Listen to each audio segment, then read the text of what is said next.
There was a young girl whom everyone called Little Red Riding Hood because she never went anywhere without wearing a cap made of lovely red velvet that her grandmother had given her. One day her grandmother fell ill, and Little Red Riding Hood's mother said to her, "I have baked a cake for your grandmother and bought a bottle of wine.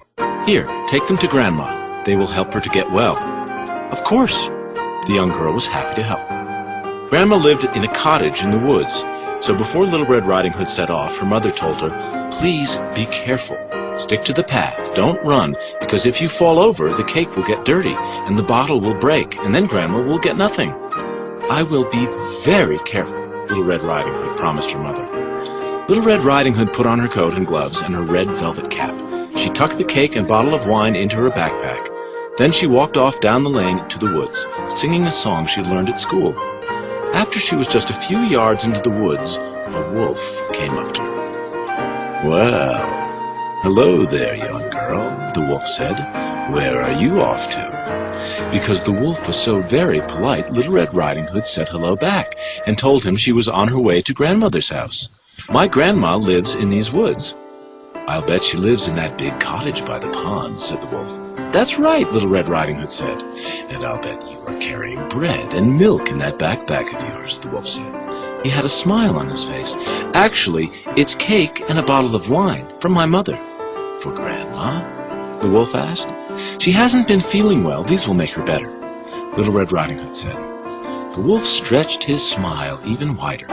He seemed like such a nice, friendly wolf, but behind that smile he was thinking, "What a tender young creature this girl is.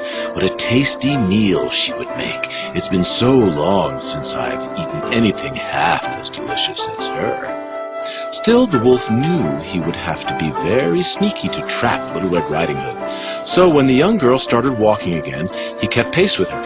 As they walked side by side, he pointed out the flowers to her and the trees. "Look," he said, "look how beautiful nature can be. Listen to the birds. See what wonderful things you are missing when you rush around all the time, always in such a hurry."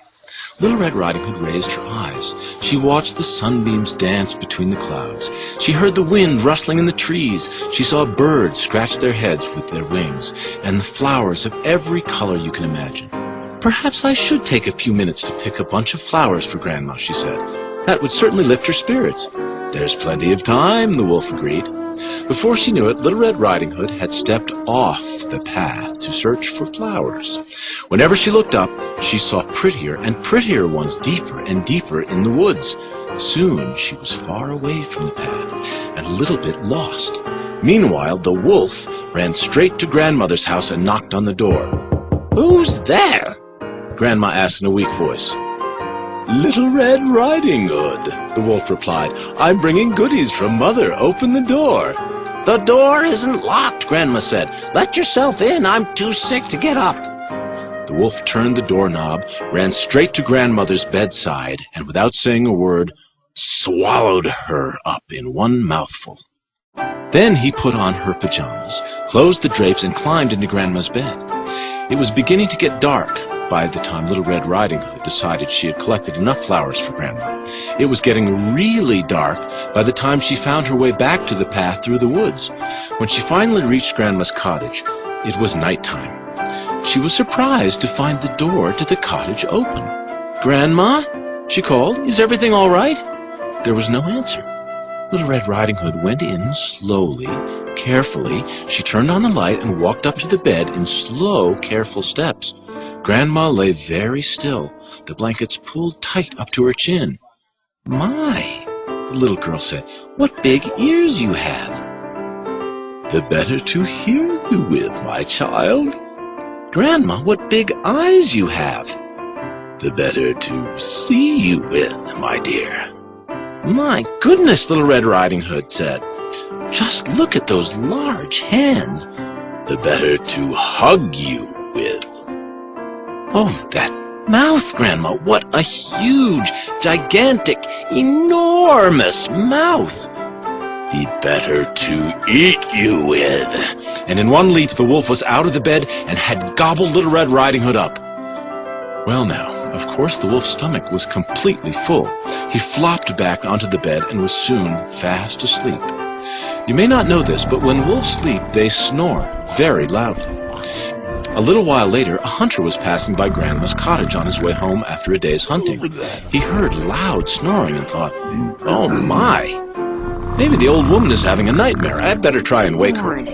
As soon as he entered the cottage, he realized that the old lady wasn't an old lady at all, but a wolf. And not just any wolf. This was the big, bad wolf. The hunter was about to shoot the wolf when he realized that the wolf had probably eaten the old lady. So the hunter put down his rifle and picked up a pair of scissors. He snipped open the wolf's tummy. One snip, two snips, and then the hunter spotted a shiny red cap.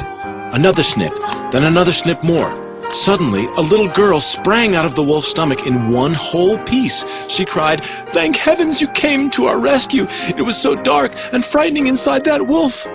A moment later, Little Red Riding Hood's grandmother pushed her head through the gap in the wolf's tummy. She was alive too. She was so delighted to have been freed from inside the wolf, she did not feel sick anymore. She felt quite hungry, as a matter of fact, and soon she, the hunter, and Little Red Riding Hood were busy eating the cake and wine. As for the wolf, they filled up his tummy with rocks and sewed it closed. After that, the wolf could never catch children or old ladies by surprise anymore, and Little Red Riding Hood did not stray from the path through the woods ever again.